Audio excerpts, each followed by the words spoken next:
Hello, everyone. Welcome back to another Tucker Tuesday. What's going on out there, chat? Happy Tuesday. Hope everyone's having a lovely day out there today. Hello, Snoot of Meatballs. Hello, Wormy of Slurpies. How we doing, buddy? JK, what's going on, Lady Monoceros? Hello, Bookworm Addict. What up? Frankie Dollar, J. Kate, Baba Yaga. What's going on, everybody? Oh, boy, do we have a show tonight.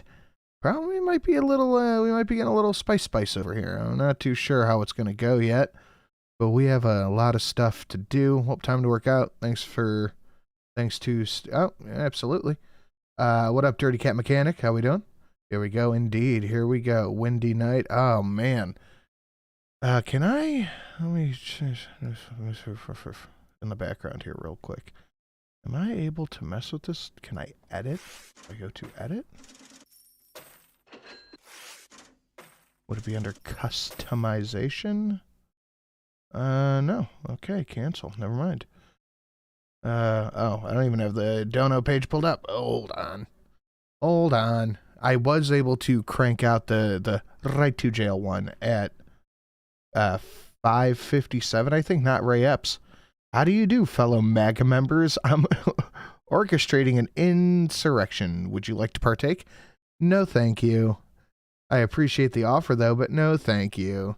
Sinking Further, that's a name I haven't seen in a while. How you doing, buddy? Jacob Rivera, what's going on? Nicholas Danka. Oh, what's up, homie? You'll get your heads eventually. Maybe you get a sponsored bald do? What's up, SMG? Well, thankfully, it's not demonetization that I'm dealing with. It's just reused content. I know it's a glitch. I've gotten it before. Hopefully, everything will get straightened out, but we'll see. We'll see how it plays out. I'm not really worried about making money on YouTube. Well, I mean, I would like to, but what I'm more worried about is if you're monetized, you get put in the algorithm, and that's where I would like to have my stuff show up. I don't know what a baldo is. I don't know what you're saying, but the point is I'm afraid to ask. TC, what's going on, man? How you doing? Just finished dinner. Nice. What up, Fake Gamer Cat? We have many things to do, and I am just exhausted. Oh boy. Today and tomorrow I am helping my brother move, and I have to take stuff from the studio and drop it off at home, then I have to take stuff from home and take it to the studio. I am so sick and tired of being tired. God damn it. Tucker's J6 was very enlightening. Well, hopefully we'll get into it here soon. Well, I mean, we will, even if we don't have time to get through all of the Tuck, we will skip ahead to that one when the time is right, because it's in the title. And then, if we don't go till 8:30 tomorrow night, I will be doing a rollover to finish up anything we don't get a chance to tomorrow. And I think we have one from last week we still have to get through. But I'm trying my best to do this as much as I can. Hey, do you need special vests? I got special vests. I do not need special vests. Thank you, though. I appreciate it. How far is the move? It's not ridiculous. I'm just helping him get situated with his personal stuff. So hopefully it won't be too bad. I'm more worried about my moving stuff around, because I have to. Right to jail, right away. Right to jail, right. Ato. Good evening, Sin. Good evening, Ato. How you doing, buddy? Okay, so just so we're clear, just another guy got his. Ato got his package. So we are... everyone got theirs. TC's is going out tomorrow. So we should be all caught up on the McKinley packages. I have, for the second time, filed an FOIA, Freedom of Information Act, for the body cams worn by MPD on J6. This time including references to newly released security footage that Tucker aired. Fingers crossed. Yeah, hopefully. Sorry. Shit. There was something else I was going to say. Just another guy, Ato, let me know you guys got yours. Luna, if you're here, let me know.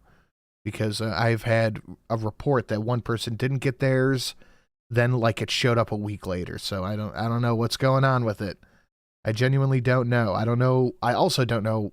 Well, I do know why I'm using the United States Postal Service instead of, a reliable carrier, but either way, here we are.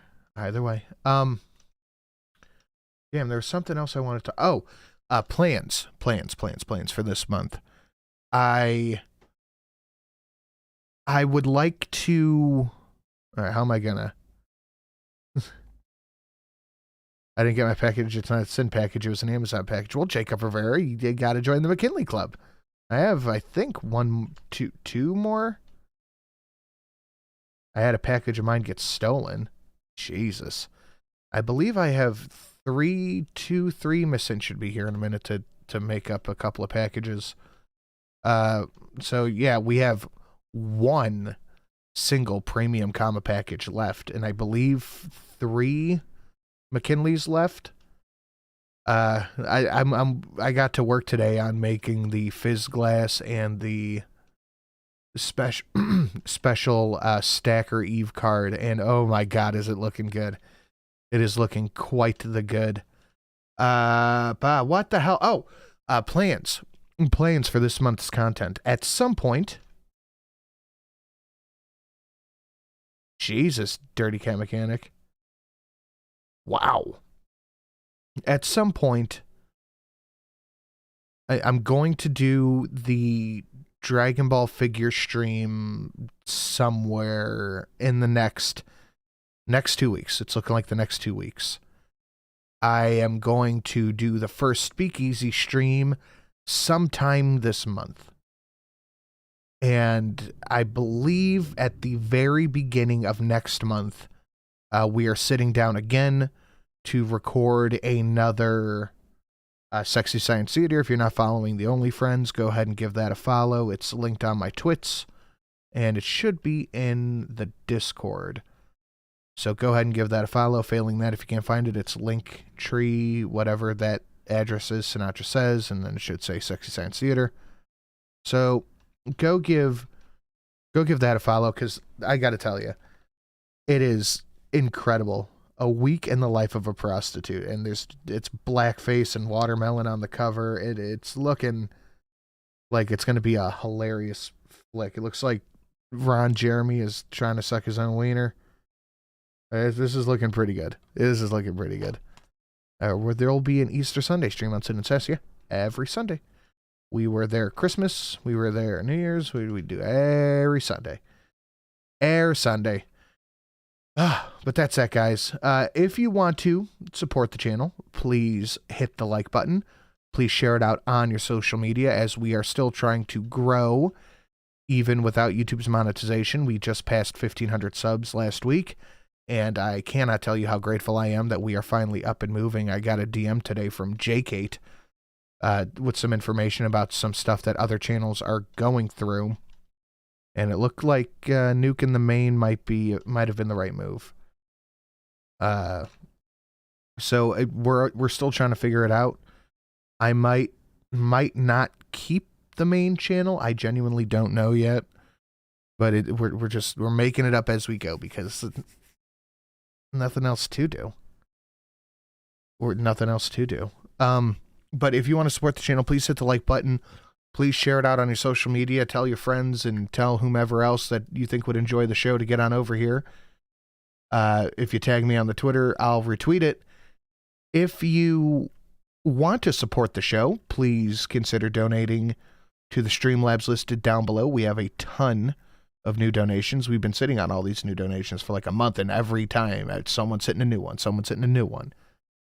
So if you want to support and unlock a cool new dono that I have mostly forgotten what they are right now, let me see what the cheapest new one is. Looking like $27.32 for the next new one up. $27.27 unlocked last night. That was fucking hilarious. The Biden economic plan is working. So yeah, if you guys want to do that, you know exactly how to do it. We have one premium comma package left, and we have 3 or 4 of the McKinley packages. All right, let's get to. So let's say you open the borders to your country and let in 7 million new people who had no connection to America whatsoever. 7 million is a low estimate. Didn't speak the language, weren't from here illegally, but you did that. That would make the society less cohesive than ever. And then you so mismanaged the economy that it was on the way into recession. That's the last moment you would want to make Americans hate each other on the basis of race, because if you did that, the whole thing could just blow up. Like, that's too crazy and reckless. But that's exactly what the current administration, Joe Biden's administration. I honestly don't think Tucker believes it's 7 million, but wasn't it like 500,000 or some insane shit last month? Is doing. Here's Joe Biden. Innocent men, women, children hung by a noose from trees, bodies burned, drowned, castrated, lynched for simply being black. Oh, I thought he was talking about the activity of cartel members. No, he's talking about stuff that happened 75 years ago that he's still using as a pulpit to run on? Nothing more. Hard to believe, but that's what was done. And some people still want to do that. Some people still want to do that. Who are those people exactly? Vince Everett Ellison is producer of Will You Go to Hell for Me, an amazing documentary he has made that we showed you earlier. He joins us tonight. Vince, thanks so much for coming on. Some people still want to do that. Who is the president talking about? Who are these would-be lynchers? Clearly Trump voters. I'm not talking about Democrats because they were the ones doing it before.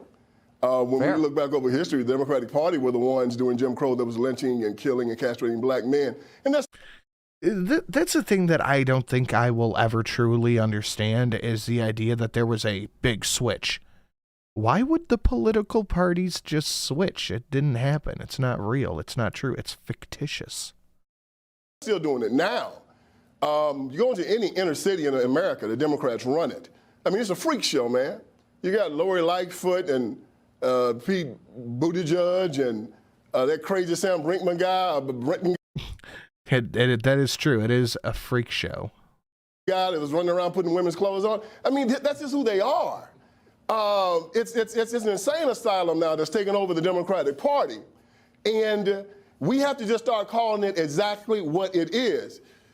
The Democratic Party heaven is an American hell. It is no doubt. You go to any big city and you see dysfunction. You've seen that they've released this hip-hop culture and they've destroyed every institution that protected the children from these bad things. And exactly, Salty Walrus. It's just there's no proof of it. It is literally basically an actual conspiracy theory, if you will. Now the N word, the B word, the W word is being sung by these artists, and they're elevated. They go to the White House in the Super Bowl now. So how can these young men and young women not believe that they're not that? So you got Lori Lightfoot, you got Joe Biden running for reelection. They should be apologizing for ever been in office. They're the worst president and the worst mayor in history. Lori Lightfoot has presided over a dystopia. Every weekend we look at how many children are dying in Chicago. We look at what Joe Biden has done. I mean, what are they going to run on? We want to sexually... There is literally nothing for them to run on next year. There's nothing for them to run on. I don't understand, because their entire platform was anti-Trump. What's the next thing going to be? Your children. We want to have grown men go to the bathroom with your daughters. We're going to keep your children locked in failing schools. We're going to let fentanyl come across the border. That's the only thing. Well, we don't talk about the fentanyl. You know that, and I know that. We're just not allowed to talk about the fentanyl. And they can run on. So what do they say? They hate you because you're black, and we can protect you. Well, look, C.S. Lewis said hell is a choice, and it is, but you can unchoose it. They talk about systemic racism and institutional racism. Well, if it is institutional racism, they are the ones that provide it because they run all the institutions in the black community. They run the schools. They run the churches. That's my favorite argument about institutional racism and sexism. They say if you vote out Republicans now, it'll be solved, but it's all in Democrat-run shitholes. Interesting. They've destroyed them all. Yeah, it's institutional racism caused by them. They talk about white privilege. Well, let me tell you something. It is privilege to be white, and it's also a privilege to be black. It's a privilege to me to live in America. It's a privilege to me to be a Christian. And for the Christians in the ghetto, let me tell y'all, you can come above this. You're an heir of Jesus Christ. You're a son of God. Nobody can oppress you. Nobody is better than you. There's no racism that can hold you down. Stand up, look at these people in the eye, and tell them who you are. You are an American. You're strong, you're resilient, and you'll get through this. Amen. Ignore what they say, watch. That's good. I like that one. Hey, ham and beans. That's what they do. Vince Everett Ellis, always calling us to common sense. Appreciate. Be quiet! So really... Shut up! Be quiet! That's true. That is very true. Seamus Master, I'm proctoring a college chemistry exam. Thank you. Proctoring? Okay. Thank you for something to listen to. Thank you very much, Seamus Master. Seamus Master, much appreciated. I'm going to take a look at that like ratio. Oh, boy, you guys better be doing the liking. Oh, it's not even half. What is wrong with you? Do the liking. Do the liking and the sharing, because YouTube's probably hiding this one. We mock people like that as stupid, but underneath it all is hate. That's what that is. That's hate. She hates her fellow Americans who live in East Palestine and places like it. You should know that. Courtney Miller lives in East Palestine. She joins us tonight. Courtney, thanks so much for coming on. You're still there. The Secretary of Transportation came today. Do you think the visit made a difference? Not at all. Not at all. Just like every meeting that they're trying to have here, it... Does anybody believe for a moment that Buttigieg showing up to East Palestine made any sort of a difference? Did anybody think it did? This dude just somehow makes things worse. We never get answers. Everybody gets the go around. It's still nothing. They're not doing anything. I was told FEMA was supposed to be here numerous times. There's still no FEMA anywhere. I just don't understand. I don't understand why they're saying that they're going to do it and then they don't. Because actually doing it requires effort, and it's racist and homophobic to expect these people to put in effort. To expect the Biden administration to put in effort makes you ableist. To expect Buttigieg to put in effort makes you homophobe. And anything with Kamala makes you a racist, whatever it is. Are you, Seems to be a trend around here. Well, I've noticed, but your most pressing concern has got to be the question of whether it's safe to live there, since you live there, and I guess you probably don't have a winter house in Palm Beach, so you're going to stay there. Do you know if it's safe to be there? I mean, has anyone explained that? No, you don't know. I don't know, but I did hire Scott Smith, who's been taking samples out of the creek in my backyard before they decided to try to dilute it so that we couldn't get... At least for Hurricane Katrina, the Bush admin showed up. East Palestine, those people could just die. Well, I mean, we all know why that these people don't give a shit, right? Ohio voted red. Samples, but those samples were sent. You have committed a sin, now you have to pay the crime. It's just interesting that 99% of these things, whether it's a train derailment or what have you, 99% of these things happen in red areas by giant corporations that are not being held accountable. Out.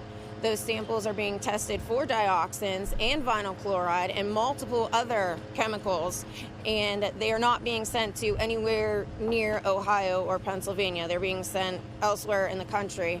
And here soon, I'm hoping the next couple of weeks, we'll be able to have results sooner than later. And then we can actually find out for sure what is actually in that creek and how toxic it really is, because as you can see, like, I still don't sound the way I did the last time we talked, and that's because I've been here for a couple of days and it's affecting my voice at this point.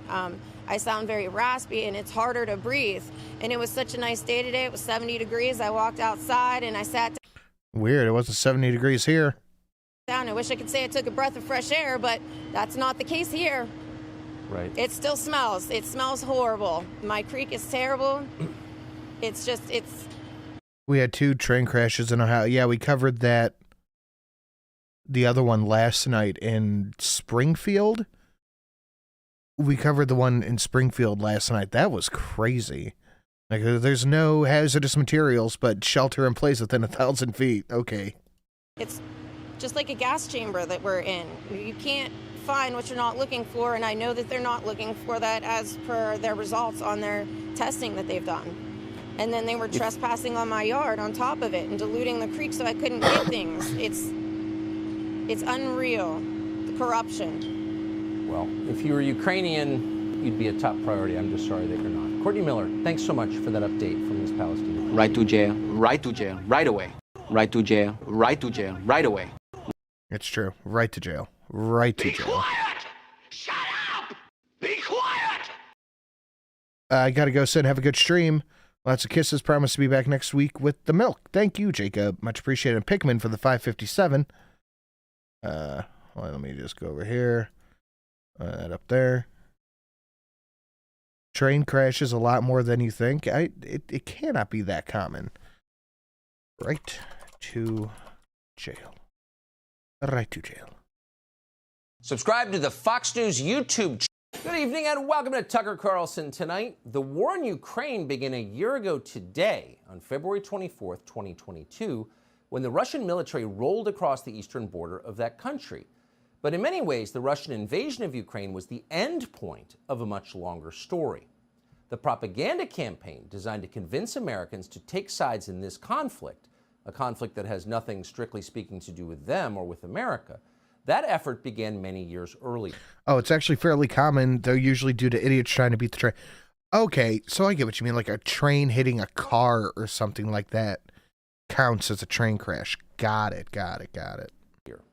We'd peg it to July 22nd, 2016. That's the day. And I would just like to throw this out there, too. Since the environmental catastrophe in East Palestine, the Biden government has given like 10 to 13 trillion, 10.5, about $13 billion to Ukraine, while denying East Palestine aid for cleanup. That WikiLeaks published thousands of emails from the server. And also not holding Norfolk Southern accountable. Of the Democratic National Committee in Washington. Those emails proved that party officials had rigged the Democratic process, the primary process, in favor of Hillary Clinton and against the insurgent populist candidate that year, Bernie Sanders of Vermont. Within days, the chair of the DNC, Debbie Wasserman Schultz, resigned in disgrace. The WikiLeaks scandal broke on the same day that Hillary Clinton chose her running mate, Senator Tim Kaine, and it overshadowed the nominating convention that followed. But more significantly, 1,000 derailments per year. I just don't believe that. The WikiLeaks scandal threatened to split the Democratic Party into pieces. More than 13 million Bernie Sanders voters, many of them young people, learned that the process they had always believed in was in fact a sham. They had been cheated. Democratic leaders had to act quickly in the face of this to deflect blame from themselves onto someone else. The DNC's servers, they claimed, had been hacked by the Russian military. Did anybody believe this? Like, we knew it was WikiLeaks as it happened. The goal was to hurt Hillary Clinton, whom the Russians feared for her strength and wisdom, and to help Donald Trump, whom they controlled. Russia hacked... Oh, I forgot to mention this earlier. On OnlyFriends, we have two other ones that we're going to watch. Slant Eye for the white guy. Slant-Eyed Sluts, the blowjob adventures of Dr. Fellatio, A Week in the Life of a Prostitute. Yeah, what's the other one? The Star Wars parody. The servers in order to hack the election. That was their story. The Washington Post ran with it the first day as if it were true. But there was never any evidence that it was true. Almost 7 years later, there is still no evidence. The DNC's story... Wait, more sexy science theater? Hell yeah. We're going to have hopefully, if everything comes to fruition, we will have like 5 people on the next one. That's the hopes anyway. That's the hopes. The hopes. I paid money to Streamlabs. No, I'm supposed to get... Oh, it's for my Prime. Never mind. But its servers is a lie. But as a political strategy, that lie worked flawlessly. Russia made the perfect villain. It was a white Christian country with a traditional social structure. It was everything the Democratic Party already opposed. The foreign policy apparatus in Washington was happy to hate Russia again. After 40 years of Cold War, hating Russia was muscle memory. So soon the leaders of both parties in Washington signed on to the Russia collusion hoax. The Russia collusion hoax was a pre-written out thing. I will almost guarantee that. The Russian collusion was pre-written out. It was meant to be the boogeyman in case the Democrats didn't win. I guarantee you that was it. And with the mainstream media just in the pocket, they were like, okay, well, it doesn't matter if what we're telling is the truth or not. They will report on it as us telling it and then cite our sources for it. Had the twin benefits of paralyzing the Trump administration, What up, Alec? which it did, and justifying the expansion of the national security state. As the years passed and the rhetoric intensified, hysteria set in. After a while, anybody with a heterodox opinion, from right-wingers to avowed socialists, could be accused of working secretly for Vladimir Putin.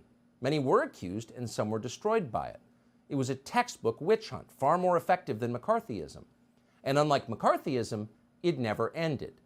Russia remained America's greatest enemy, even as China emerged as America's greatest threat. Well, to say Russia isn't a threat is not true. Russia is absolutely a threat, but it is not the biggest one. I would say Mexican drug cartels pose a bigger threat than Russia does. Over time, the lie that Democrats told to hide their crimes in the 2016 primaries came to dominate America's foreign policy, and then to imperil America itself. For generations, statesmen and diplomats worked to prevent other great powers from aligning as a bloc against the U.S. The idea was pretty straightforward. You might be able to beat one strong country, but if a couple of strong countries ever got together, you would lose.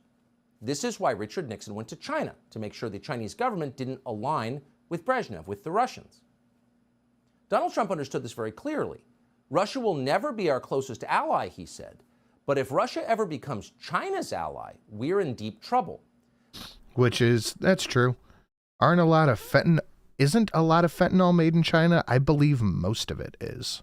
The combination of natural resources, military and economic power, and sheer population would make the Russian-Chinese alliance the most powerful force in the world. The United States would soon be dethroned. We'd be taking orders. As Trump put it, there is no reason to make Russia our enemy, and there are many reasons not to. It was Shit.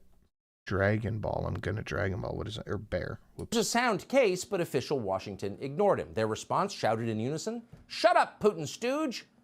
And then they set about trying to provoke a war. Oh, I forgot to mention this earlier. As of right now, the 500 is on the Gogeta donation, not the Yankee Doodle Dam. With Russia. Now they have succeeded. But the war we're fighting in Ukraine is not against Russia alone, but also against Russia's newest ally, the People's Republic of China. What Donald Trump predicted has happened, and in the worst way. If the war in Ukraine continues, we will lose no matter how it ends. The world order is being reshuffled as we watch, and by the time it's over, the U.S. will no longer be at the top of the deck. I guarantee you we would not have driven Russia to China if we weren't giving Ukraine hundreds of billions of dollars. That is very obvious to the rest of the world. But what's fascinating is how few Americans seem to understand what's happening or its consequences. But how would they know?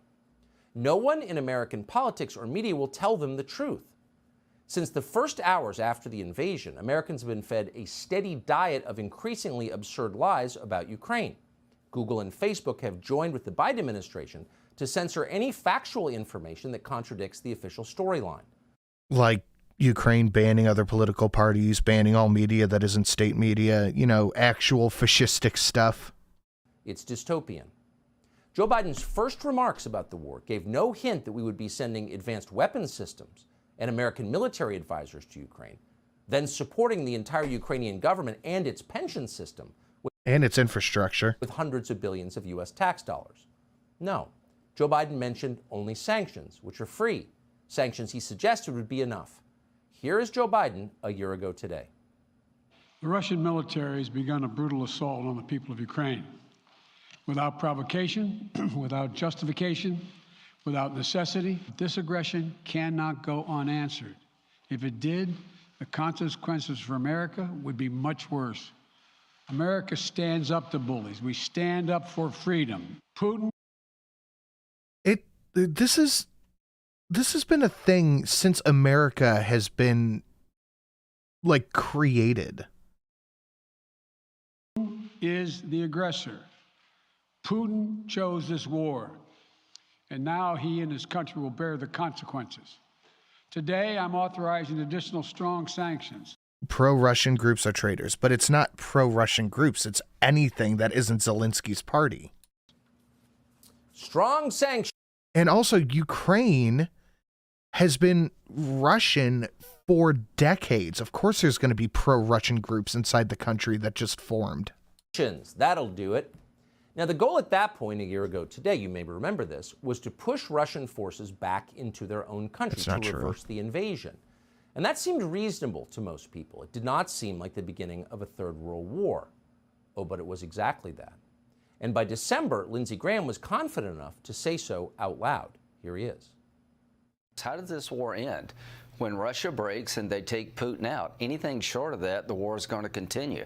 To ask the Ukrainians to give Russia part of their country after all this death and destruction is not going to happen. To signal a ceasefire, Russia will take the opportunity to rearm and come at them again. So we're in it to win it, and the only way you're going to win it is to break the Russian military and have somebody in Russia take Putin out. So we're going to, says Lindsey Graham confidently, continue pouring billions into Ukraine until they, quote, take Putin out. Does Putin know? Yeah, I'm happy that our leaders are talking about this. I still don't know how that is not considered an act of aggression to have one of our political leaders saying we're going to take him out. So here we go. This is from NPR. Zelensky has consolidated Ukraine's TV outlets and dissolved rival political parties. President Zelensky has consolidated all TV platforms in Ukraine into one state broadcast and restricted political rivals. Political opposition fears such as civil liberty constraints couldn't continue. It's from NPR. Let me grab that. A Shadowclaw for $1. May I add, Hunter had his dealings with Russian individuals while the sanctions were active. I forget when, and it's not surprising. Is he even being investigated for the lying on the federal firearm form? You know, an actual federal crime? Like the like ratio being bad with 200 people watching and 115 likes? Not liking the stream is a federal crime? Not sharing it out? Right to jail? Not hitting up the Streamlabs? There's nothing wrong with that, but it's definitely appreciated. To throw a couple of bucks into the hat, especially since this is all reused content, apparently. And YouTube just won't monetize this channel. This? Well, we have no idea. We're not allowed to see Russian media in this country. That's too much. It's actual wartime. Okay, so if America went to war with, I don't know, name a country, and Trump had banned all rival political parties and all television that isn't Fox News, you would be like, well, it's wartime, it's fine. Information for Americans to handle. But if Putin does know that we plan to kill him, wouldn't he fight back with nuclear weapons? Why wouldn't he fight back with nuclear weapons? No one in the United States seems to be allowed to wonder that, much less have a conversation about it out loud. Wormies need slurped. I mean, you guys know what it is. Instead, we're treated to more lectures about democracy. Ukraine is a democracy, we're told. That's why we're on the side of Ukraine. The problem is that is a lie. Ukraine is not a democracy. Is not a democracy. Ukraine is a corrupt one-party state. Ukraine has none of the freedoms that define democratic governance. Freedom of speech, freedom of the press, freedom of assembly, freedom of religion. Ukraine is the least free place in all of Europe, and probably for that reason, it is Joe Biden's favorite place. So for those who understand what is actually happening and what Ukraine is actually like, it is very frustrating to watch Biden say this again and again. It is galling to be lectured about democracy by a man who took power in an election so sketchy. Literally up until last year, Ukraine was known as the Mos Eisley of Eastern Europe. it was known as the single most corrupt state that existed, a neo-Nazi training ground. And now all of a sudden that, you know, we have how many people in charge, children working there, getting however much money they get. Now it's something we have to bend over backwards to defend. I'm not interested in it. That many Americans don't believe it was even real. Joe Biden has never had the majority of American support for a single day of the Ukraine war. In fact, Joe Biden is far less popular in the United States than Vladimir Putin is in Russia. That is not an endorsement of Putin, it's just true. And it says everything about Joe Biden's tenuous legitimacy. Democracy? Please. We're adults. Stop lying to us. So what happens next in this war? Well, according to our elderly Treasury Secretary, Janet Yellen, the war in Ukraine will go on forever, and so will our support for Zelensky. I wonder if they took a poll of Americans, because I feel like at this point we have to... Nope, stop talking, go to jail. Nope. I feel like at this point we have to get actual Americans' input for the amount of our money that they're sending over there. If they took a poll of Americans, would most Americans support the money and military equipment and all that stuff that we're sending over there? I am genuinely curious about that, because I assume not. And it wasn't a neo-Nazi training ground. You have literally no knowledge of Ukraine's history. You shouldn't even talk about this. It literally was. It was literally every article before 2022 was Ukraine's Nazi problem, Ukraine's white supremacy problem. Golf and guns, Biden's a traitor. At this point, I'm inclined to agree. Let me make clear, the United States and the allies, our support for Ukraine will be lasting and is unconditional. Unconditional support for Ukraine. Unconditional support for a nation most Americans know nothing about and couldn't find on a map. Here, hold on. Here we go, right here. Reuters, Ukraine's neo-Nazi problem, 2018. USA Today, Putin denazifying claims obstruct obscure Nazi problem in Ukraine. The facts on the denazifying of Ukraine from 2018. 2019 from Civic Nation. Zelensky struggles to contain Ukraine's neo-Nazi problem. 2019, Ukraine's got a real problem with far-right violence and neo-Nazis.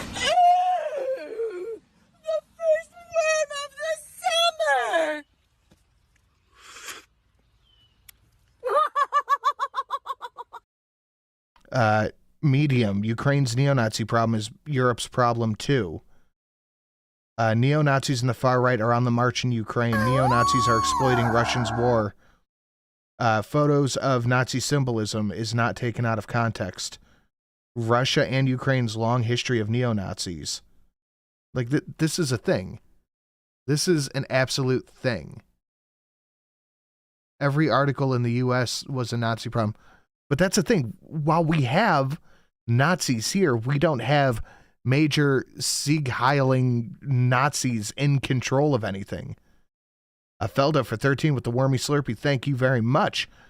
The only way you can end sending U.S. military equipment to Ukraine is if you support that stuff being sold to the black market to enrich Ukrainian oligarchs. And that's a fact. That's a fact. Conditional support. That's a profound statement. Outside of your immediate family, how many people would you pledge unconditional support to? How many countries would you pledge unconditional support to? This is insane when you think. Zelensky's a Jew. What does that matter?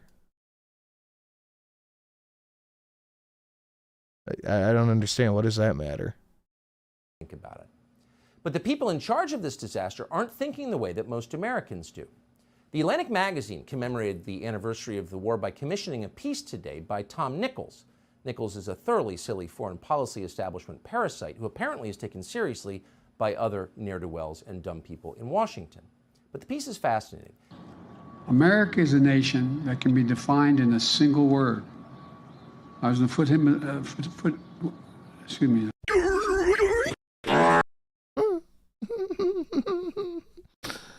Oh, that's a good one. Yeah, that's true. He was just installed as their leader. Trump would be pushing for peace talks, not funding a war. Well, that's the thing is, if you remember correctly, we had this article not super long ago that Western leaders and Zelensky denied peace talks. So yeah, that is a whole thing. Ukraine can be the most corrupt country in the world, but you can't just let Russia break peace treaties and steal territory. They were denied peace talks. What are you talking about, Ed? In it, he inadvertently reveals the point of this war in the clearest possible terms. Quote, now we are faced with the long grind of defeating Moscow's armies and eventually rebuilding a better world. Oh, defeating Moscow's armies and building a better world? Perfect. Thank you, Tom Nichols, adding those items to this week's to-do list. Unspecified in the piece is exactly how... And yeah, you still have not explained how this is our problem. How we plan to do this, how we plan to defeat Russia and its ally China and then build utopia. The piece is notably light on details. Now, you'd feel a little better hearing all this if Tom Nichols and others like him in Washington had a track record that suggested they could do any of this, a track record of competence and success. They don't. You mean just like they shut off whatever, I forget what the resource was, gas or something, from Ukraine to wherever it was going. They weren't supposed to do that, but they did it anyway. Don't do that. They weren't supposed to try to join NATO, but they did it anyway. Zed Edinburgh having dumb takes must be a day ending and why. It's okay to disagree. Nichols himself seems to spend most of his life arguing with other people on Twitter. He's never achieved anything at all that we're aware of. But then virtually none of them have achieved anything. Biden's chief Ukraine strategist, Toria Nuland, you would not hire her to plan spring break. She couldn't do it. She doesn't have the skills. Now, these very same people, Ed, we are a nuclear power that invades and takes land from people and then puts other people in charge. What are you talking about? These demonstrably incompetent people say they plan to rebuild a better world. There are 17 hot wars happening right now. I think 7 of which involve nuclear powers, and it's only Ukraine we're involved with. World. All right. That seems ambitious. How about starting with Baltimore? Before moving on to total global transformation, shouldn't we fix the biggest city in Maryland first? Under the leadership of people like Tom Nichols and Toria Nuland, neoliberal geniuses with grand plans, Baltimore has devolved into third world chaos. But then so has Iraq, and so has Libya, and so has every other place these people have decided to, quote, rebuild. It should spur a moment of silence and self-reflection in the U.S. State Department that the moment Western diplomats and NGOs left the country, Afghanistan got safer. There are weird how that works, huh? Far fewer killings in Kabul now than there were 18 months ago. Pedestrian. I miss Trump. His flaws were present, but we'd have no new wars. We might not have any new wars, but we might still be in lockdown. So, give and take. At Kabul can walk to dinner at night without being murdered. Now, that fact doesn't tell the whole story of Afghanistan, of course, but we shouldn't ignore that fact. It means something. If you spend billions trying to make a place better and it gets worse, you have an obligation to think about why. And you have an obligation to stop spending money that isn't yours. Maybe you're doing it wrong. Maybe you're not as powerful and clever as you thought you were. Maybe there's a problem with your formula. But none of this ever occurs to people like Tom Nichols and Toria Nuland, and for that matter, Joe Biden. The more discredited they are, the more self-confident they become. They see every failure as evidence that their talents are more desperately needed than ever. If you're in a big argument with your girl, call her by her mother's name. Be a man. We get it, Ed. You don't agree, don't you? Go read about 2 centuries that Ukraine was de facto Russian territory before being Soviet territory, then being in the USSR, then Nazi Germany, then Russian. What is this? Well, it's called... Thanks, Valine. Appreciate it. Damn, we are almost 20% to goal, guys. Thank you very much. Hubris. Hubris is the delusion that causes people to mistake themselves for God. They imagine they have power and wisdom and foresight they don't actually possess, that no human does. Hubris is a species of mental illness. These people are unwell. they're crazy. And there's nothing more dangerous than that. Hubris has caused more suffering than polio. It's caused more deaths than smallpox. And apparently, I would wager money if Nancy Pelosi, Mitt Romney, Joe Biden, and whomever else has children with no-show jobs in Ukraine were not there, we would not be doing what we're doing to Ukraine right now. They're not taking this money out of their own pocket, but there is certainly money coming back into it. Of Iron Man, of Tony Stark. Was watching a comic book video. Good evening and welcome to Tucker Carlson Tonight. Here is the main thing I just know which people are going to surrender to China immediately if we ever devolve far enough to be invaded. They will literally never invade us. There is 0.0% chance of the U.S. ever getting invaded. That would just never happen. We have more bullets than they have soldiers. It just is what it is. You need to know about Joe Biden. He is 80 years old, rather. He was born in 19... While there would be the Hassan Pikers and the Voshes cheering it on, going, we're finally going to be liberated. There's just no way. There's just no way. 1942 in the first half of the last century. The year Biden was born, only 36% of American households had a telephone. Nearly half... You're all cowards. Ed, I don't believe you believe what you're saying. I genuinely don't. If we're cowards for not supporting a proxy war between the U.S. and Russia, then why aren't you over there fighting with Ukraine? I don't get it. How does that make us cowards?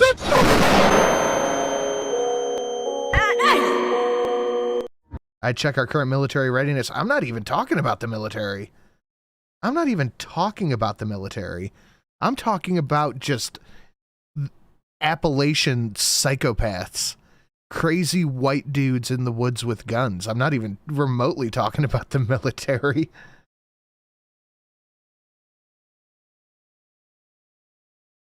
Oh, boy.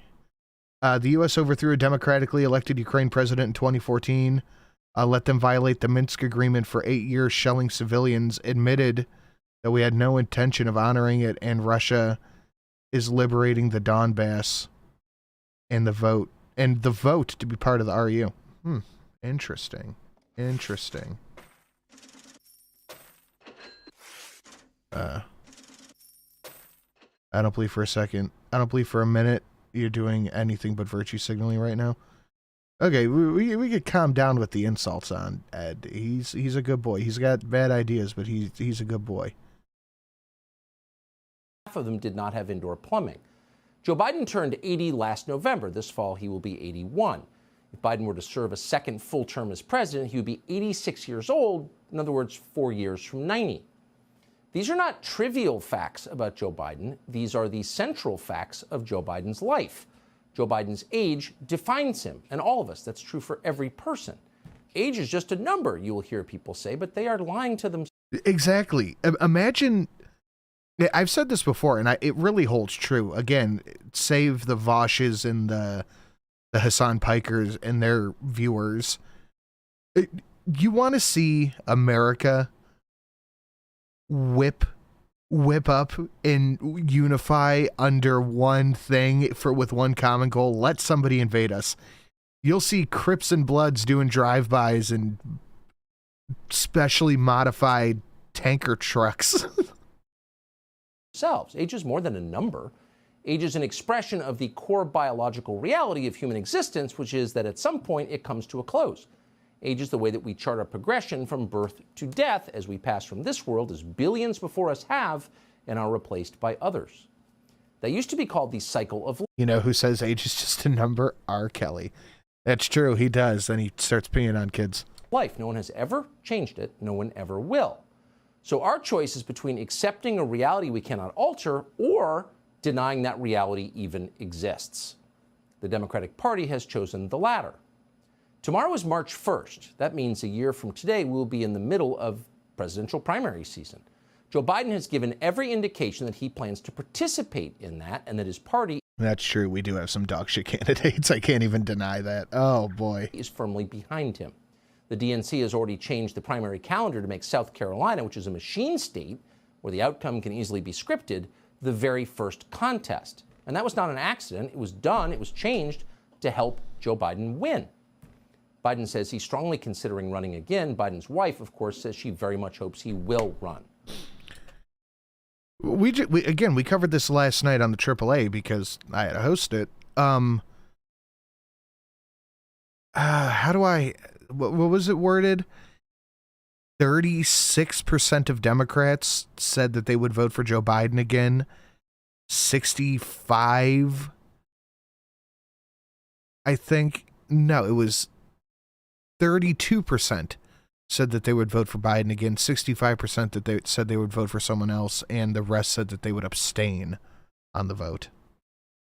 Trump's actually going to fuck up the election for you guys? Oh, yeah, he is. Life is based around fuck you. The United States of America is based on fuck you. You're a king. You have an army, greatest navy in the history of the world. Fuck you, blow me. No, we've talked about it a lot. Trump is definitely going to fuck shit up, and not in the Trump way either. He's just going to be a fucking nuisance. I like being a coward veteran. I don't take it personally. I know my fight or flight response. Plus, I know not all dudes are cut out for the military. Doesn't make me think less of them. I already knew they are pussies. Thanks, Valine. Appreciate it. And most tellingly of all, no mainstream Democrat has announced a run against. I love when the RNC rates local insane asylums for candidates against him. So as of tonight, John Goodman is such a fucking underrated actor. I don't give a shit what anybody says. John Goodman is S tier actor. Joe Biden is in the race for the Democratic nomination, and as of tonight, he will get the nomination. And that's just amazing if you think about it. Joe Biden would be 82 years old on Inauguration Day. That is 8 years older than the average life expectancy for men in this country. So virtually everyone in his high school class will be gone by then, but Joe Biden will be just beginning his second term as president of the United States.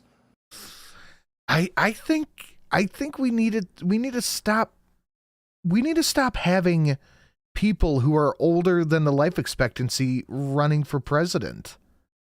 We just need to stop it. Trump is too old. Biden is too old. We need younger people. Nancy Pelosi is 645 years old. We need younger people.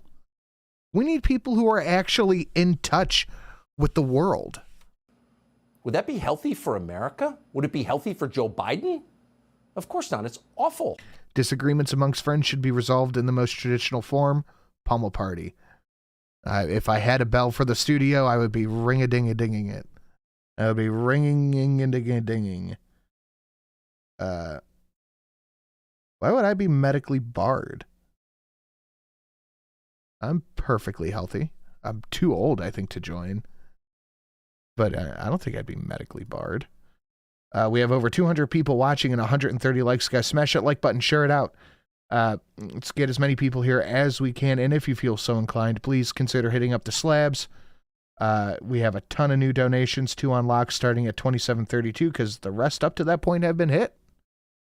One premium comma package, new Pinky song, and 4 McKinley packages. 82-year-old men should not be running countries. They're not strong enough mentally or physically. Everybody knows that. Oh, the stroke. I forgot I had a stroke. I forgot about that.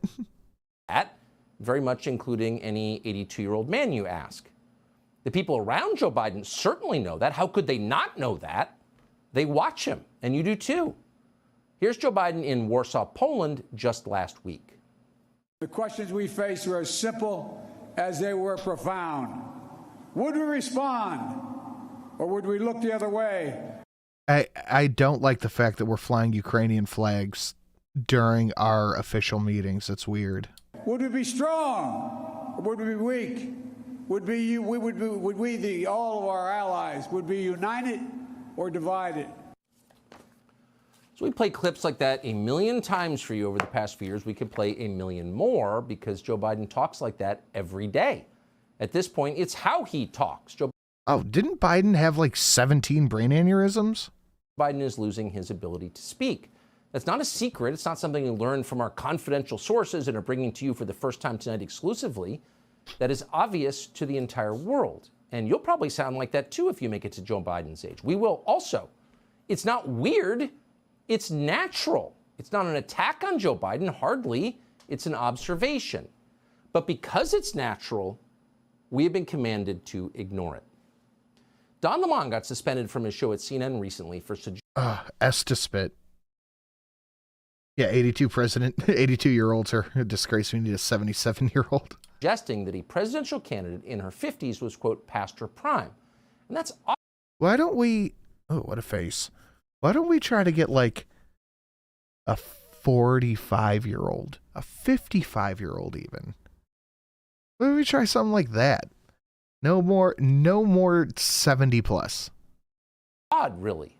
As a factual matter, what Don Lemon said is true. People in their 50s are literally, certainly physically, past their prime. That's a fact. Take it from someone who's 53. So why was that such a controversial point? Of all the demented things that Don Lemon has said over the years, noticing somebody's age is what blows up his career? I guess if you want to say Trump is in good shape, it's fine. I don't think I can support him. I don't think I can. He fucked us all over with the COVID shit. Yes, because that simple commonplace observation, people weaken with age, points to a power that will forever remain beyond human authority, which is the power to control time.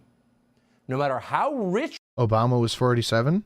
Yeah, younger is better. At least with younger people, they are more in touch with the world around them. Younger people have an idea of what it's actually like out there, and especially with this upcoming generation, you know, mine to Eddie's generation, it's people who understand the world and know what's going on out there. You're not insulated the way these people are. We cannot prevent ourselves from getting older. We can buy Botox and hair plugs and facelifts. Joe Biden has bought all of that. But in the end, we degrade anyway because we are not God. Accepting this fact that we are not God, working within the preordained limits. Oh, and Valeen's dono pushed us over. Let's try that sentence one more time. Valeen's dono pushed us over the 20% goal. That is absolutely fantastic. Thank you very much. If you guys want to get us the rest of the way, you know how. Of nature is the key to balance and happiness in this human life.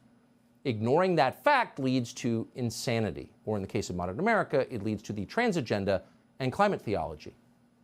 If you asked 100 honest people to name the things that human beings cannot control, most would list biological sex and the weather. You can't decide whether you're a boy or a girl. You are what you are born. Sorry. And nobody, try as we might, can make a sunny day. You don't manufacture it, you receive it. A sunny day either happens or it doesn't. It's not up to you. At best, we can try to predict the weather. We cannot determine the weather. Since the dawn of time, that has been so obvious that almost nobody's ever mentioned it. But saying it out loud is now heresy. And that's because our leadership class is at open war with nature. Nature is the final limit to their power, and so they hate it. And that is a fact. That hurts. They tell us they're in charge of human biology, even of DNA. Trans women are women, they screech. Meet our Lady Admiral. They brag about how they now control the weather. Too hot for you? Hold on, we'll change that with the Green New Deal. And then they tell us, of course, that age no longer matters. Joe Biden may live forever. We've got AI now. It's all a ridiculous fantasy. They have no such power. They can't even keep the electrical grid running in the state of California. And on some level, they know that. They know how limited they are, which is why they become so hysterical in the face of physical reality, because it's a reminder of their limits. Do you remember this fall when that NBC reporter, a woman called Dasha Burns, dared to point out that John Fetterman's stroke had damaged him? Well, of course it had damaged him. Everyone could see it had damaged him. 99% of the time people have strokes, it's damaging.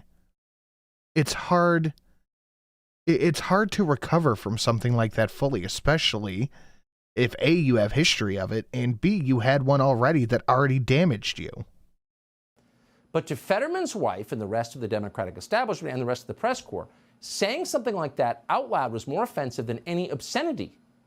Here's an outraged Mrs. Fetterman.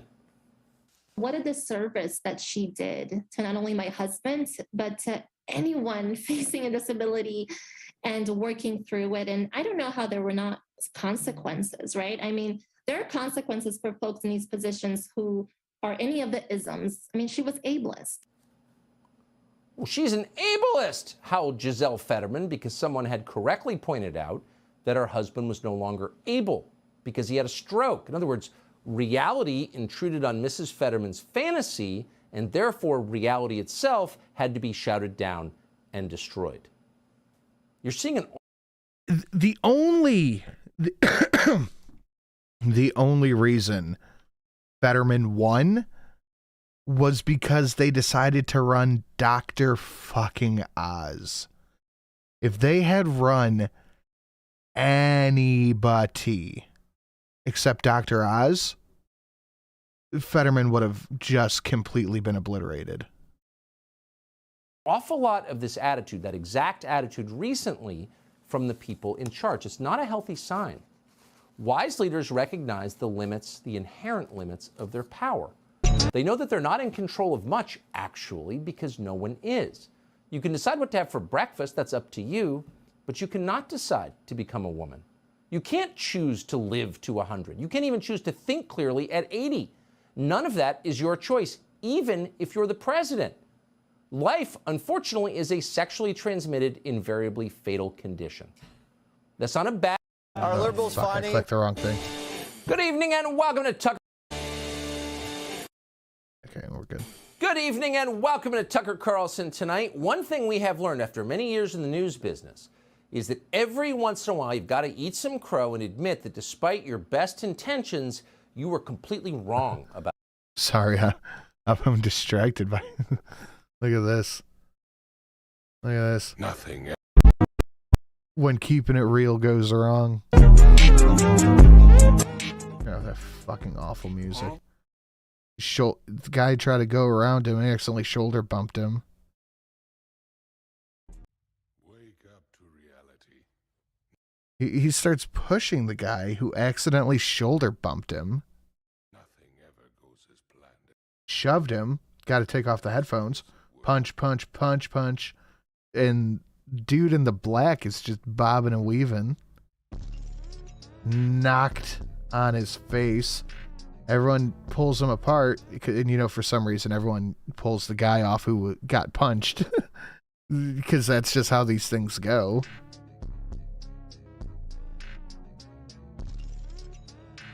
Separate him. Dude in the tank top's ready for round 2. And immediately just knocked out. Oh. I'll save that for Friday to show Polly. That's good. About something. Tonight is one of those times. For nearly 4 years now, we've been under the impression, an impression we regularly communicated to you, our viewers, that actor Jussie Smollett was the greatest BS artist since Bill Clinton. That he was a transparent race hoaxer who fooled the dummies in the national media but could not fool us. That's what we thought. We thought Jussie Smollett was a liar. Wow, it just took that HP off Luna from Valine's donation. Jesus Christ. Remember his story? It did seem unlikely. If Polly isn't watching this, that's true.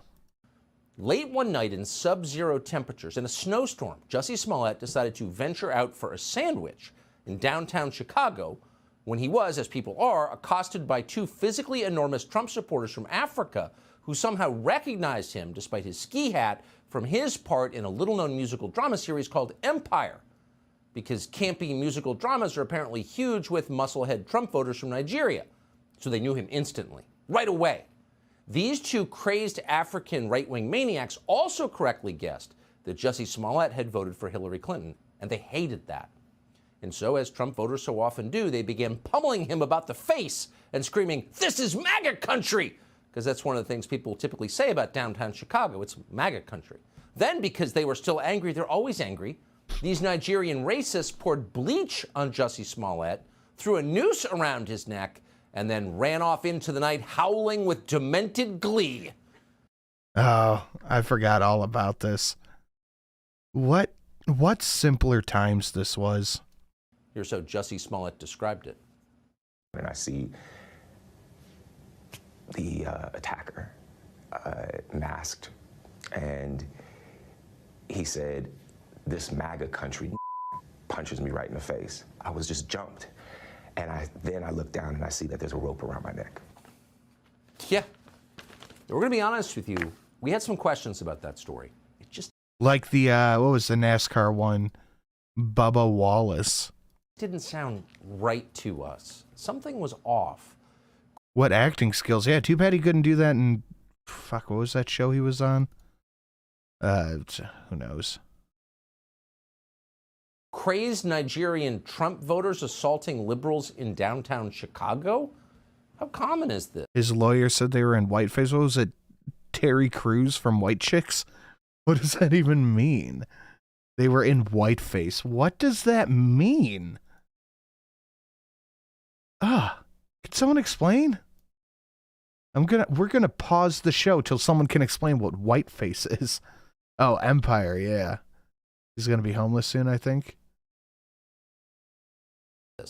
Chicago has 50 aldermen and not a single one of them.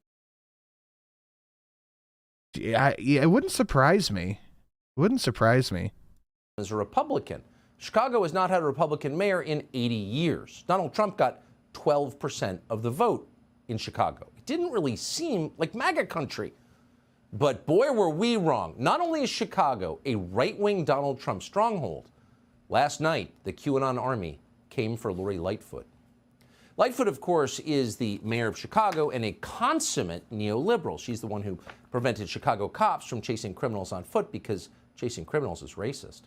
She's the mayor who plunged Chicago even further into debt for a good cause to pay for the Department of Climate and Environmental Equity. And in fact, Lightfoot's commitment to equity was so profound that she banned white reporters from talking to her. Wow, really sticking to the bit, huh? You have to at that point.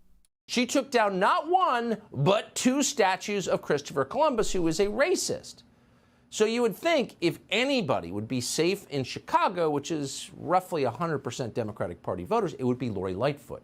Oh, but no. According to Lori Lightfoot, the extreme MAGA Republicans, the ones who tried to bleach Jussie Smollett, activated their sleeper cells around the city, and they showed up at the polls en masse, which means lots of them at once. And the effect was to make Lori Lightfoot the first Chicago mayor in 40 years to lose re-election. As Lightfoot put it last night at her non-victory party, these MAGA Republicans hated her not because of what she did, but because of who she is. Asked directly whether her defeat in the Democratic primary had been unfair, Lightfoot answered this way, quote, "I'm a black woman in America. Of course." It's 877 cash now. 877 cash now. 877 cash now. 877 cash. I do love that one. That is a solid. It's very simple. The message is force is more effective than voting. Elections change nothing. Rioting, by contrast, makes you rich and powerful. When you riot, prosecutors will ignore the law on your behalf. Corporations will send you millions. Politicians will kneel down before you. It works. Violence works.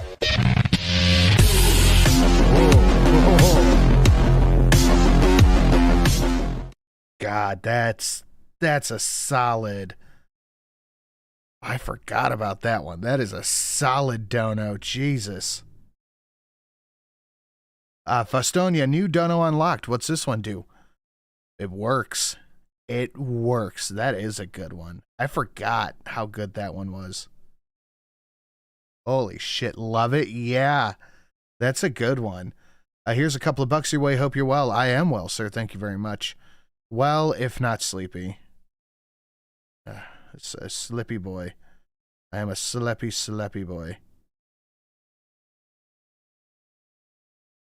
And now to do nothing. Nice. Now, one of the many tragedies here, and there are so many layers Appreciate of it, tragedy, Fastonia and is Steel that fan. Lori Lightfoot, insightful as she's always been, saw this racist insurgency coming for years. Here she was in 2021.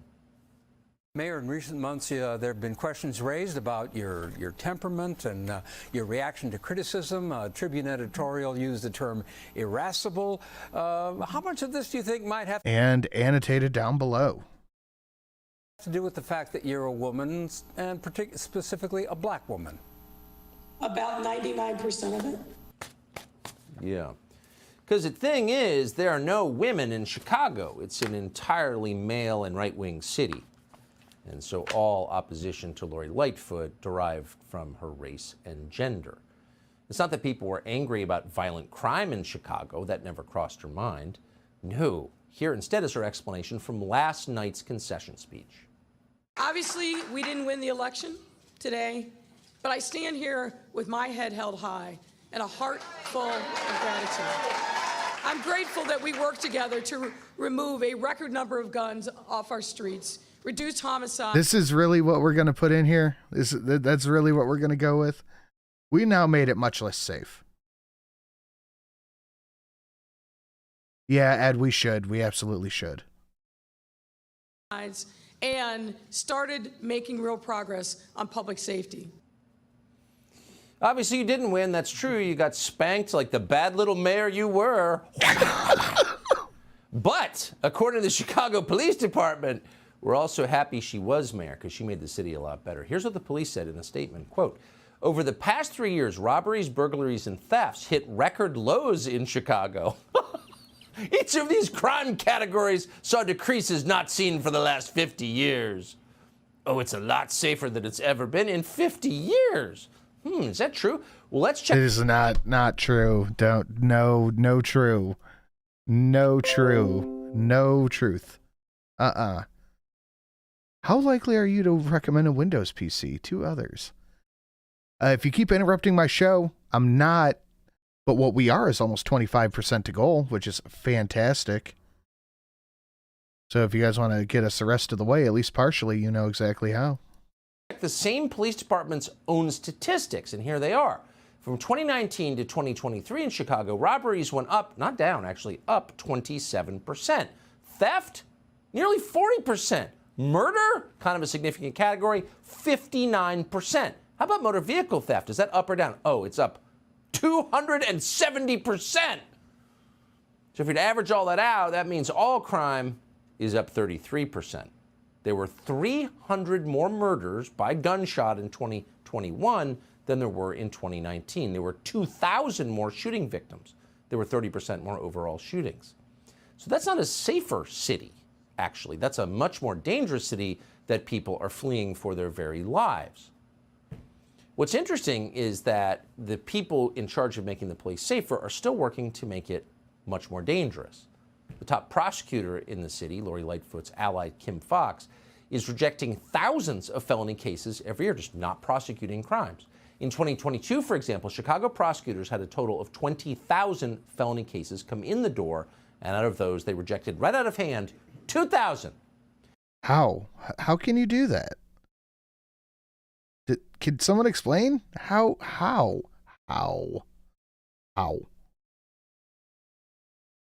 They pursued, out of 20,000 cases, just 1,900 to indictment. Not to conviction, just to indictment, charging people. And those numbers are not an anomaly. They're similar for every other year of Lori Lightfoot's historically disastrous tenure as mayor. And what's happening? Well, people are fleeing Chicago, as noted, because they don't want to get killed. And you can see that in the home prices. Where are home prices highest in America? Of the 12 highest priced home markets in America, 9 are in Florida, because people are fleeing there. The opposite is true of Chicago. The median home price is less than the median home price in the country as a whole. In fashionable Chicago, the median home. Hey, I've heard stories like that, John Galt, that happened to somebody I knew here.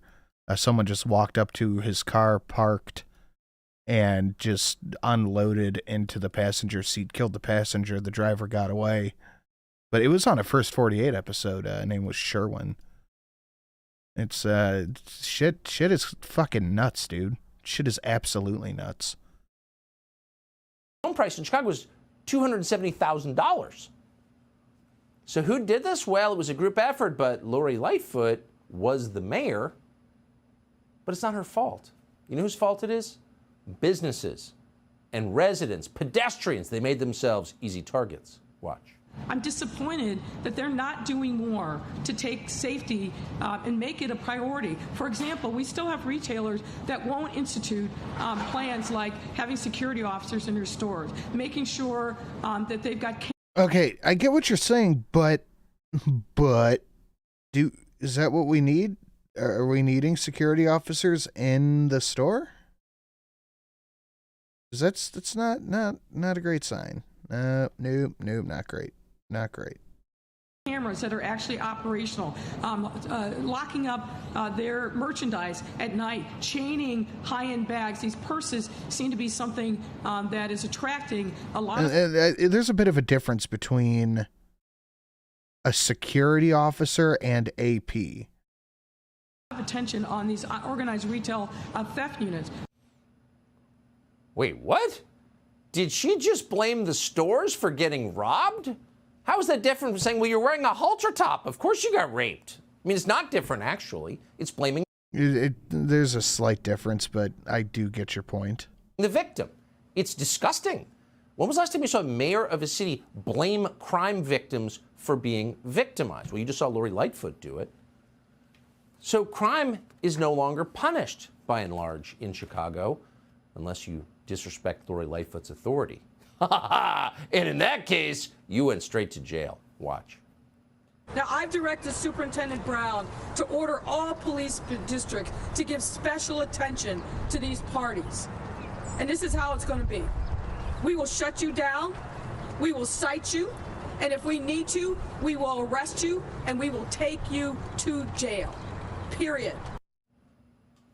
We will take you to jail. We'll arrest you and take you to jail. Not if you shoot somebody. If you break Lori Lightfoot's COVID law. But of course, COVID law didn't apply to her because why would dictators follow their own edicts? And so Lori Lightfoot immediately broke the state's stay-at-home order to get a haircut. And when she was busted getting her haircut, not a very good haircut, we'll have to say, she blamed, of course, everybody else. I'm the public face of this city. I'm on national media, and I'm out in the public eye. You wouldn't nearly be as much of a public face if you didn't, I don't know, do all of this insane shit that you are currently doing.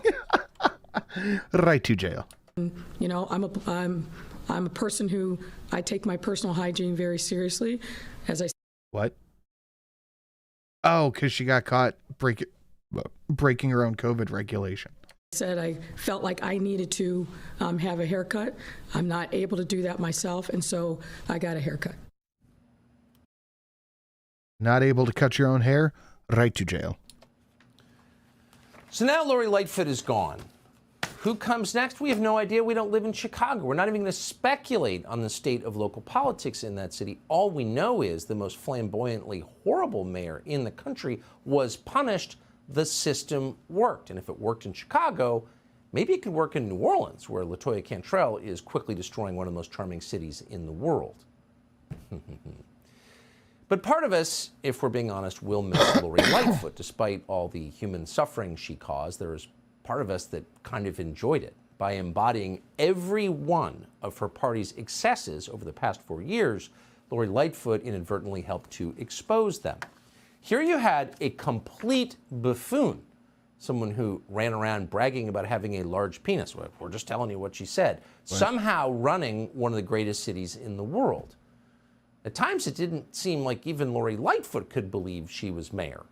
She clearly didn't really care for the job. Here she is. Yeah, of course she didn't, because again, it's a thing that requires effort, and anything requiring effort is bad news. You know it. I know it. It's just so tiresome.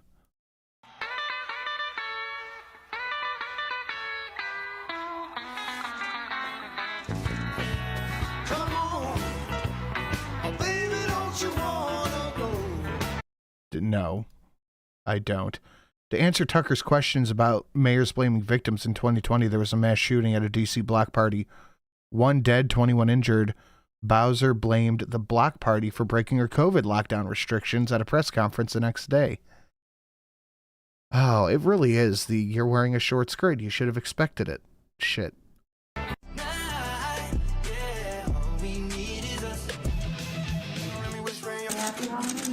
Happy Halloween. I forgot they did this. I forgot this happened. Everyone, happy Halloween! Rona destroyers.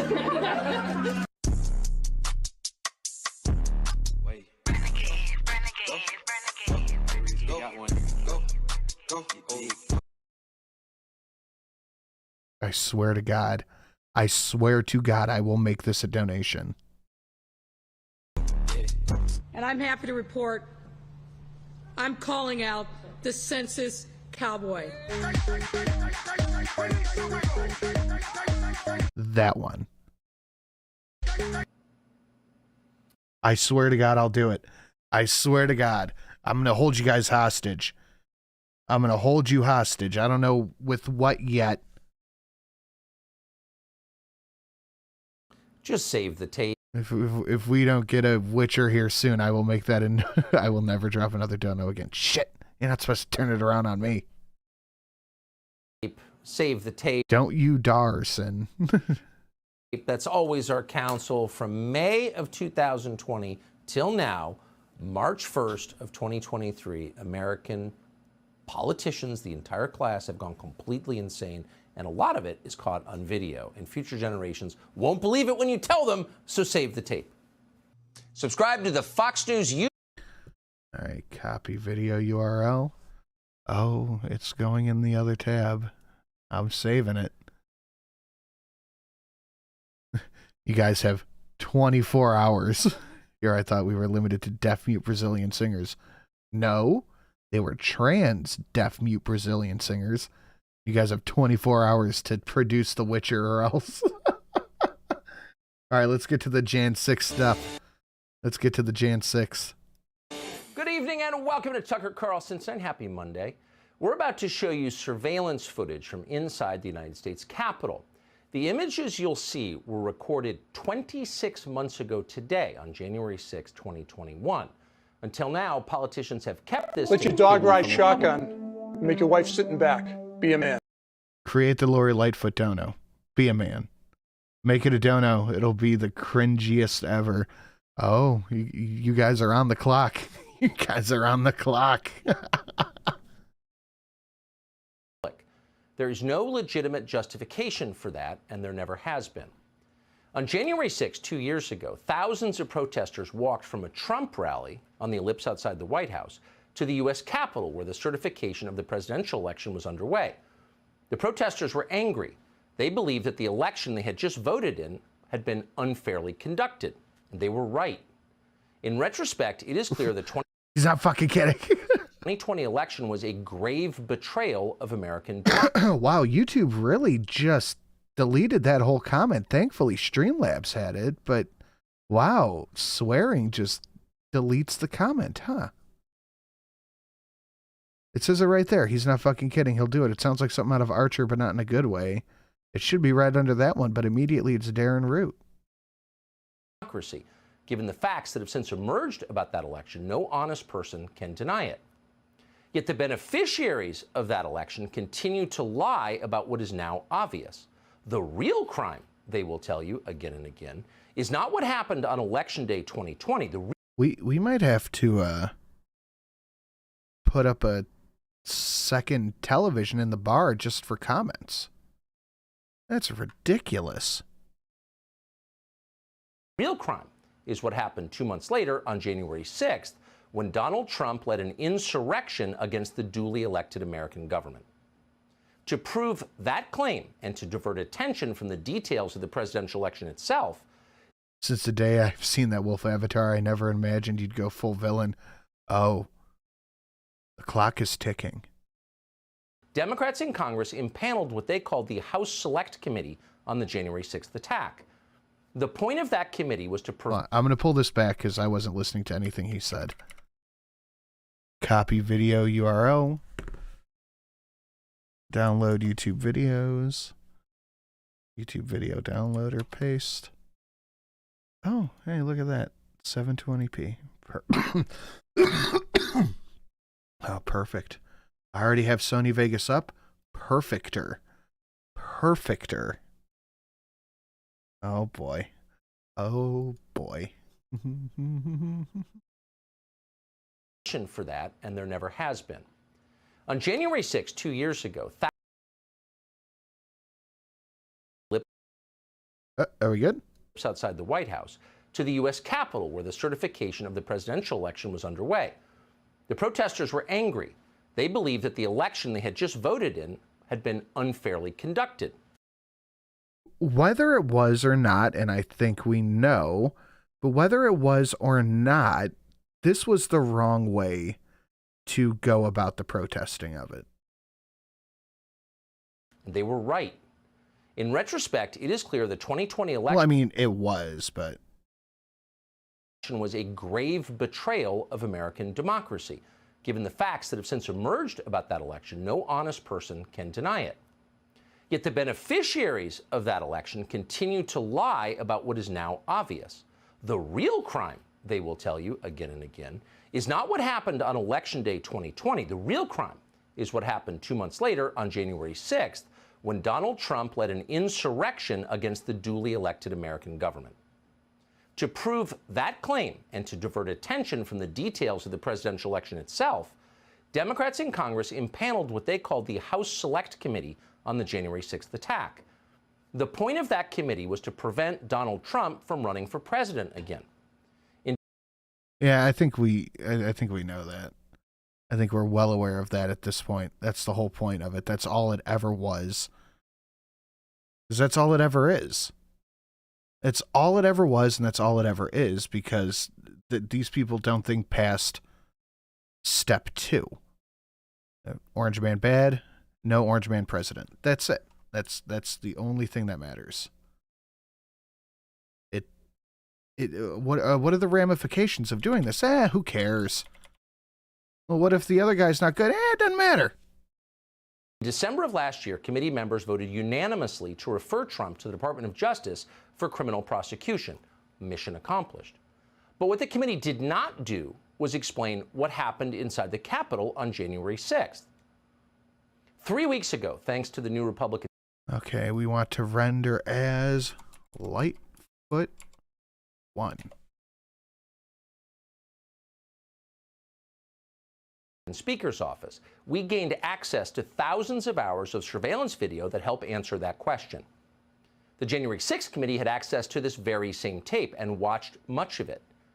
But as we're about to show you, committee members lied about what they saw and then hid the evidence from the public as well as from January 6th criminal defendants and their lawyers.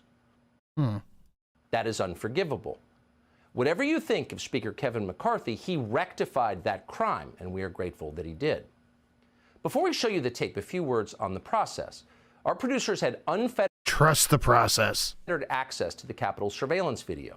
Neither the Speaker's office nor our bosses at Fox News interfered in any way with our investigation. Which is especially interesting that I refuse to believe that maybe they did. I don't know. I just kind of don't believe that they gave him completely unchanged footage. It's just me, though. It's just me. I could be wrong. I have been wrong before. Not often, but I could be wrong. Of the 40,000 or so hours of tape, McConnell said Tucker was wrong for doing this. Okay, and there we go. There's my proof. Tucker did everything properly. Render as Lightfoot 2 audio fix. Render. Let's take a look. Let's take a look at the creation. That you guys have 24 hours to negate.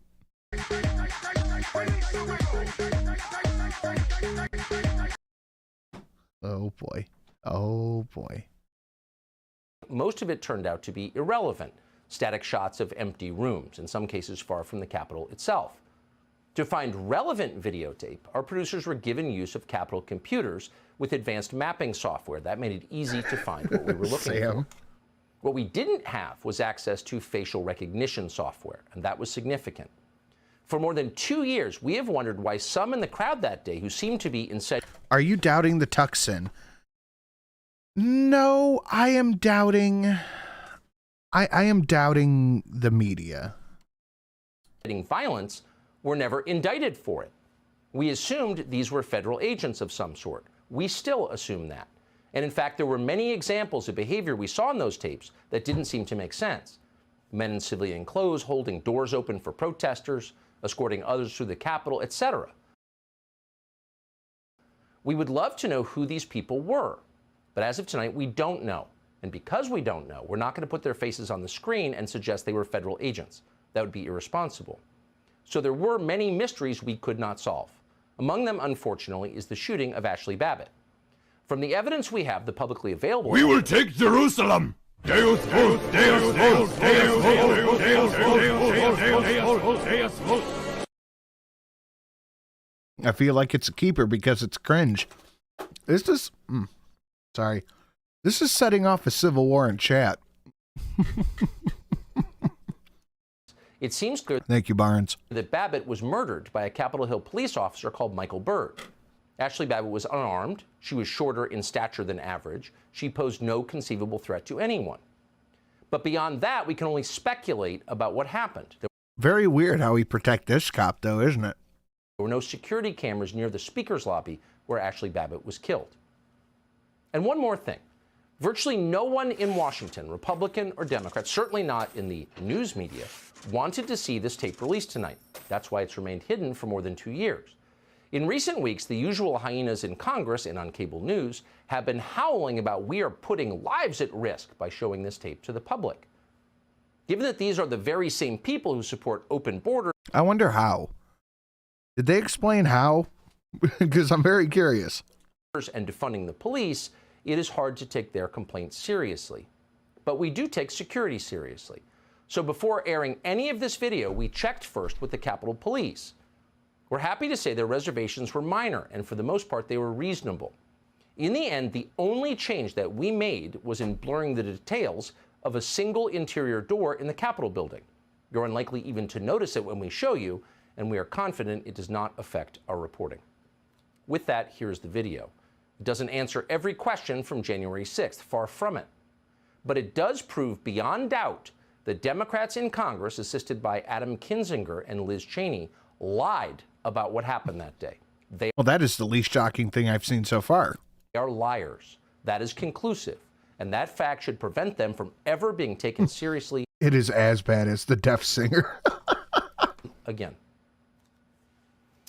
We're going to begin tonight with footage that shows you what was actually happening inside the Capitol.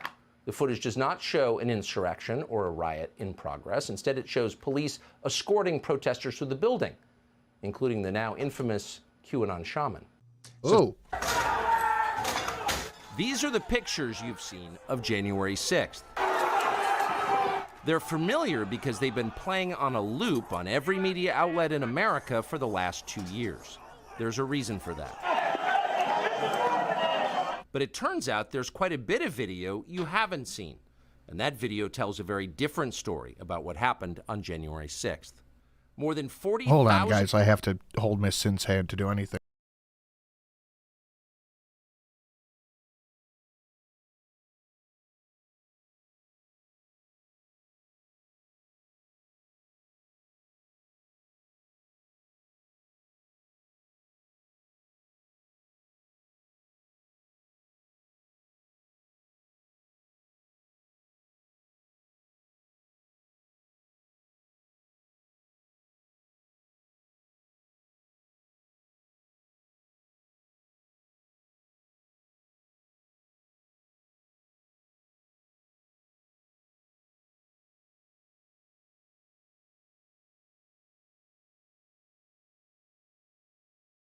Sorry about that. Hours of surveillance footage from in and around the Capitol have been withheld from the public.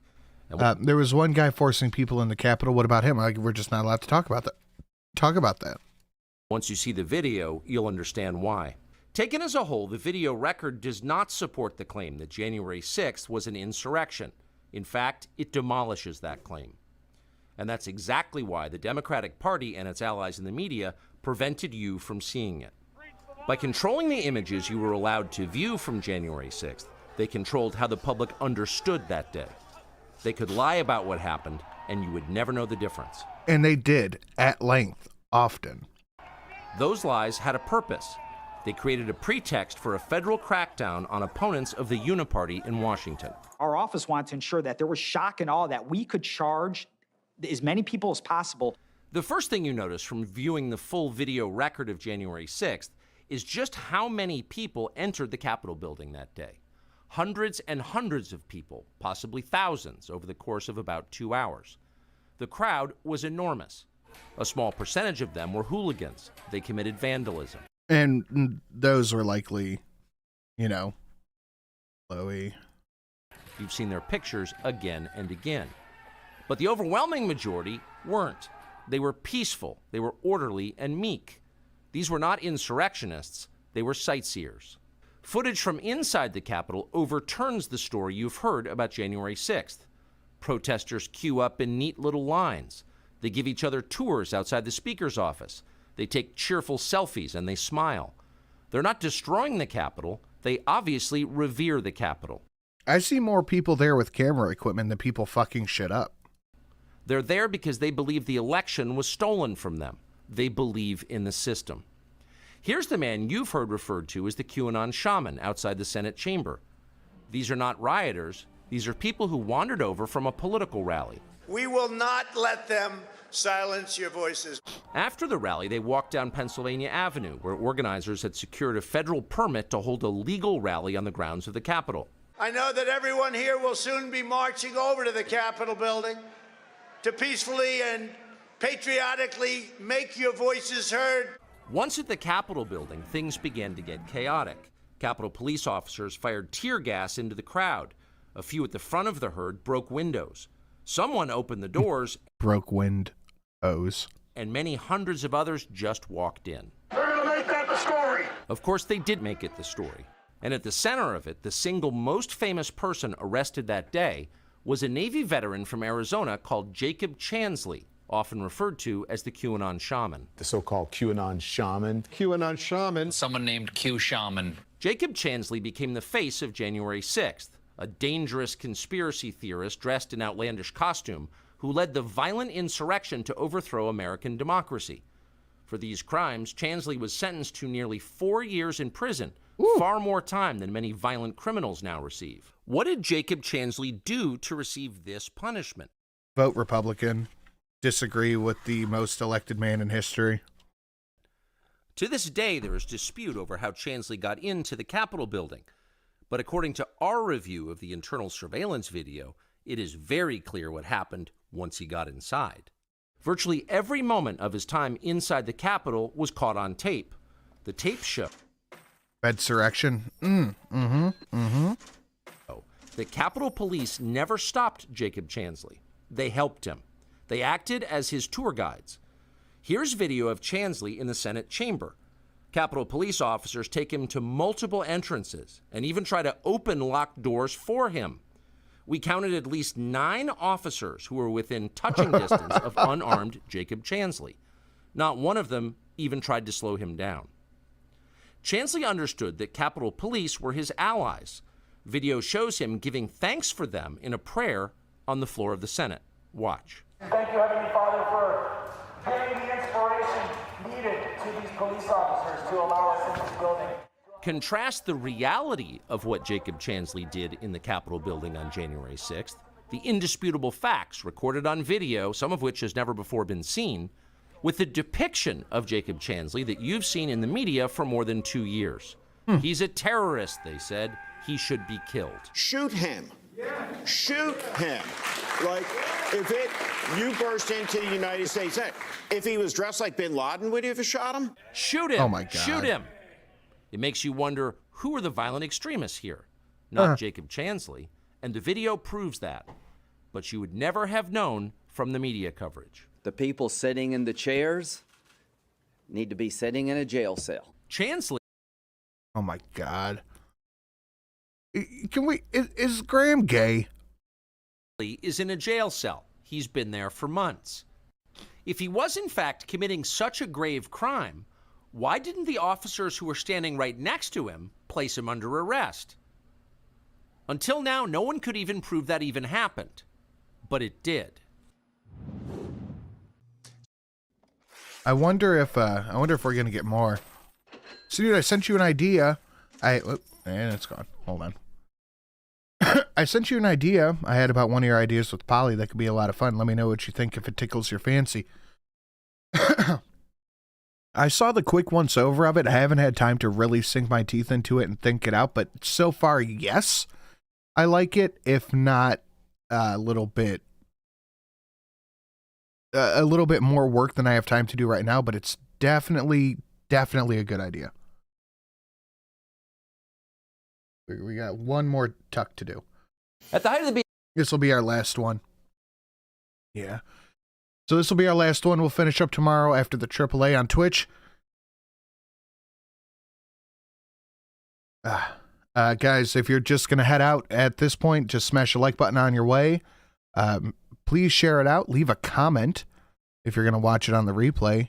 And time's ticking. BLM riots back. I'm not actually going to make it a donation. Back in August of 2020, Kyle Rittenhouse went to Kenosha, Wisconsin, where his father lived. And that night, because he was asked to, he helped. But I'm going to keep up appearance to try to get a Witcher. Helped protect local businesses from the mob of people looting, destroying, and burning. As he was doing that, a mentally ill child molester called Joseph Rosenbaum tried to kill Rittenhouse. I saw it. I seen it. I seen it with mine own eyes. Rittenhouse defended himself and shot Rosenbaum. And then several men began chasing Rittenhouse down the street. One of them was called Gage Grosskreutz. When Rittenhouse went to the ground, Grosskreutz pointed a gun at him. In response, Rittenhouse shot him in the arm. That was obviously self-defense. It was on camera, and Grosskreutz admitted that at trial. Watch. Does this look like right now your arm is being shot? That looks like my bicep being vaporized, yes. Okay. Vaporized. And it's being vaporized as you're pointing your gun directly at him. Yes? Yes. Okay, so when you were standing 3 to 5 feet from him with your arms up in the air, he never fired, right? Correct. It wasn't until you pointed your gun at him, advanced on him, with your gun, now your hands down, pointed at him, that he fired, right? Correct. Huh. So, yes, I pointed a loaded gun at that guy was a big fucking tool. In his face because I wanted to kill him, and he shot me in the arm, disabling me and prevented me from killing him. What a wanker. Yeah, that's the appropriate use of force in the cause of self-defense. But because self-defense is no longer allowed in the United States, the man who tried to kill Kyle Rittenhouse is now suing Kyle Rittenhouse for preventing him from killing Kyle Rittenhouse. Kyle Rittenhouse joins us now. Kyle, thanks so much for coming on. It's almost unbelievable that a man who tried to kill you and was prevented from killing you by your act of self-defense was suing you because he was...